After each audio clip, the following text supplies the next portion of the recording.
नमस्कार, मैं नंदन। आप देख रहे हैं एक न्यूज़ 24। देखिए 2024 का लोकसभा चुनाव चल रहा है। कल यानी शनिवार यानी 25 मई को छठे फेज़ की वोटिंग भी होनी है। पाँच फेज़ की वोटिंग हो चुकी है, छठे फेज़ की वोटिंग कल होगी। वहीं आपको बता देते हैं कि बिहार की राजधानी पटना में हम उपस्थित हैं। लगातार धरातल पर उतरकर और लोगों से बातचीत करके, चाहे वो अर्थव्यवस्था के मामले में लोग हो या फिर भारी मात्रा में अर्थव्यवस्था अपने अंदर रखने वाले लोग हो, हर किसी से हम बात कर रहे हैं और आपको दिखाने का प्रयास कर रहे हैं कि आखिर कार्य कितना हुआ है। इस समय हम बिहार की राजधानी पटना में अक्सर धरातल पर उतरकर लोगों से हम बातचीत भी कर रहे हैं। आपको बता देते हैं कि जिस तरीके से लगातार भाजपा का एनडीए का नारा है कि इस बार 400 पार, तो क्या 543 सीटों में से 400 पार का जो नारा है वो किस हद तक पूरा हो सकेगा, ये तो परिणाम ही बताएगा, रिजल्ट ही बताएगा जब परिणाम निकलेगा। लेकिन आपको तब तक बता देते हैं कि जिस तरीके से योजनाएं लाना, जिस तरीके से कुछ धारा हटाना, इन सब चीज़ों को लेकर बीजेपी सत्ते में आई थी।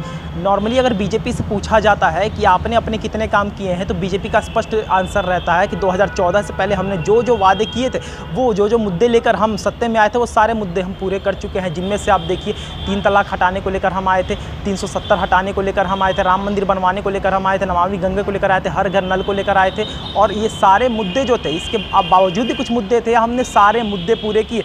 भले हमें 10 साल लगे, लेकिन हमने सारे मुद्दे पूरे किए। लेकिन वहीं पर आपको बता देते हैं कि कोरोना काल जब था, तब भाजपा ने कोरोना काल में फ्री की वैक्सीन और उसके बाद राशन बंटवाने का जो काम किया था, वो भी बहुत ज़्यादा हद तक लोगों के अंदर अभी भी है कि चलो भाजपा ने कुछ तो किया। लेकिन कुछ सवाल ऐसा पैदा करता है कि जब चुनाव नज़दीक आती है तभी आप ऐसा एक्शन क्यों लेते हैं। जब चुनाव नज़दीक आती है तभी आप इस तरीके का मुद्दा लेकर क्यों आते हैं जो लोगों के दिमाग में पहले से है। कहने का तात्पर्य अगर आप नहीं समझ पा रहे तो हम आपको बता देते हैं कि देखिए 10 साल हो चुके थे राम मंदिर के मुद्दे को, राम मंदिर के बात को, लेकिन राम मंदिर की प्राण प्रतिष्ठा करवाई जाती है 22 जनवरी 2024 यानी लोकसभा चुनाव से करीब 4 महीने पहले। यानी कि 10 साल तक वो मुद्दा ही था, लेकिन प्राण प्रतिष्ठा कराई गई 22 जनवरी को। लोग यही कहते हैं कि आप आधे मंदिर की जो प्राण प्रतिष्ठा करवा रहे हैं, हो सकता था आप उसमें थोड़ा और समय लगाते और लोकसभा चुनाव के बाद संपूर्ण रूप से विधत आप सब कुछ करवा सकते थे। लेकिन नहीं, आपको लोगों को दिखाना था कि हमने प्राण प्रतिष्ठा करवाया है, रामचंद्र जी को हमने लाया है, तो रामचंद्र के लिए हम सब कुछ कर भी रहे हैं। इसीलिए आपने हड़बड़ी में 22 जनवरी को प्राण प्रतिष्ठा करवा दिया। वहीं पर आपको पता होगा जिस तरीके से कोविशील्ड को लेकर बातें उठी थी कि जो कोरोना में हमने वैक्सीन ली थी, वो वैक्सीन घातक है हमारे शरीर के लिए, ब्लड क्लॉटिंग करती है और हार्ट का भी उसमें खतरा बना रहता है। तो ये सारे मुद्दे ऐसे हैं जो कहीं ना कहीं संशय पैदा करते हैं भाजपा और एनडीए के जीत पर। वहीं आपको बता देते हैं कि भाजपा और एनडीए की तरफ से ये भी उत्तर सुनने को मिलता है कि ये सारा ढकोसला है, क्योंकि आप समझिए कि कोरोना बीते हुए लगभग 4 साल हो गए और वैक्सीन लिए हुए 3 साल हो गए, लेकिन 3 से 4 सालों में अभी तक कोई बात नहीं उठ के आई थी। लेकिन जैसे ही चुनाव नज़दीक आता है वैसे ही वैक्सीन की बात आने लगी, राम मंदिर की बात आने लगी और इधर से उधर हम पर ब्लेम लगाने, एलिगेशन लगाने लोगों ने शुरू कर दिए हैं। वहीं आपको बता देते हैं जिस तरीके से भाजपा दुनिया की सबसे बड़ी पार्टी बनकर सामने आई है। देखना बड़ा दिलचस्प होगा कि क्या लगातार तीसरी बार यानी कि हैट्रिक लगाएंगे नरेंद्र मोदी, तीसरी बार अपनी गद्दी संभालकर गद्दी पर बैठेंगे नरेंद्र मोदी, या फिर कोई नया चेहरा हमें देखने को मिलेगा। विपक्ष की अगर बात करें तो महागठबंधन में भी एक से एक ऐसे चेहरे हैं जो पीएम कैंडिडेट्स लायक खुद को बताते हैं, जनता भी उन्हें बताती है, लेकिन पक्ष उन्हें कभी भी पीएम कैंडिडेट नहीं मानते हैं। जिसमें हम आपको राहुल गांधी बता देते हैं। राहुल गांधी का भी इतिहास कोई छोटा मोटा नहीं है। राहुल गांधी उस पार्टी से बिलोंग करते हैं, डब्ल्यूसी बनर्जी और एओ ह्यूम की जो पार्टी है कांग्रेस, उस पार्टी से राहुल गांधी बिलोंग करते हैं। ये वही पार्टी है कांग्रेस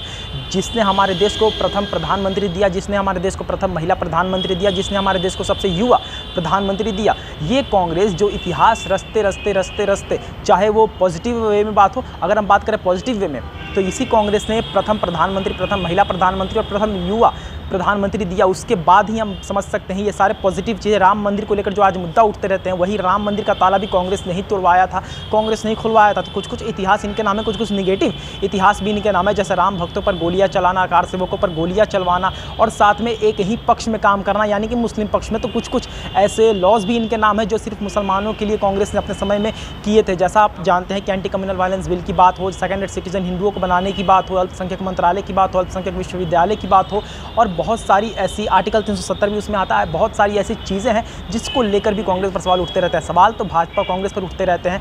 एनडीए वर्सेस महागठबंधन की लड़ाई है, लेकिन असल मायने में देखा जाए तो भाजपा बनाम कांग्रेस की लड़ाई। अब देखना बड़ा दिलचस्प होगा कि आखिर किसकी सरकार 2024 में देखने को मिलती है और किसका शासनकाल इस बार नया चेहरा रूल करेगा भारत पर, या फिर वही नरेंद्र मोदी जो पिछले 10 साल से भारत पर राज कर रहे हैं वही रूल करेंगे। तो ये थी आज की रिपोर्ट। बाकी ऐसे और तमाम खबरों के लिए आप सब बने रहो और देखते रहे 24। मैं नंदन अपना सहयोगी अंकित के साथ। धन्यवाद।